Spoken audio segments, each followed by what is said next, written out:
পরিসংখ্যান নাকি প্রায় ধোঁকা দেয়, কিন্তু ক্রিকেট ইতিহাসে এমন এক অমলিন সংখ্যা আছে যা কোনো ধোঁকা নয়, বরং এক অবিশ্বাস্য অলৌকিকতা। ৯২.৯৪। এই একটিমাত্র সংখ্যাই বলে দেয় তিনি কেন খেলাটির সীমানা ছাড়িয়ে যাওয়া এক মহাজাগতিক বিস্ময়। বলছিলাম স্যার ডন ব্র্যাডম্যানের কথা। ব্যাটিংয়ের মতো চরম অনিশ্চিত একটা খেলাকে তিনি বানিয়ে ফেলেছিলেন ২ আর ২-এ ৪-এর অঙ্ক। সিনট্যাক্স রিচার্জেবল ফ্যান দিচ্ছে টানা ৭ ঘন্টা ব্যাকআপ। তার সেঞ্চুরি ছাড়া ইনিংসগুলোর গড়ও ছিল ৫৮.২০, যা বিশ্ব ক্রিকেটের অন্য সব গ্রেটদের সেঞ্চুরি সহ গড় রানের চেয়েও বেশি। ১৯৩০ সালে লিডস টেস্টে প্রথম দিনেই তিনি করেছিলেন ৩০৯ রান।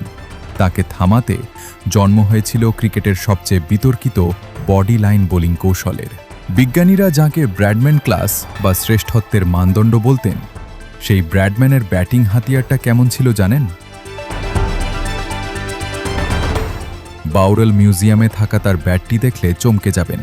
একেবারে সাধারণ, দিনহীন এক চিলতে কানা কাঠের টুকরো। প্রযুক্তির উৎকর্ষতা ছিল না, আধুনিক সুবিধাও ছিল না। ছিল কেবল চোখের নিখুঁত দৃষ্টিভঙ্গি আর অতুলনীয় আত্মবিশ্বাস। ক্যারিয়ারের শেষ ইনিংসে মাত্র ৪ রান করলেই তার গড় দাঁড়াত ১০০।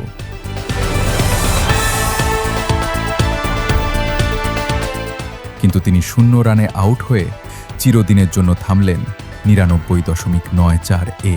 যেন বিধাতাই চাননি তিনি শতভাগ নিখুঁত মানব হন।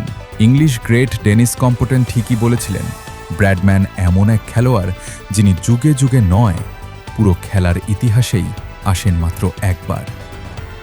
কবি জীবনানন্দের ভাষায় বলতে হয়, এ পৃথিবী একবার পায় তারে, পায় না কো আর।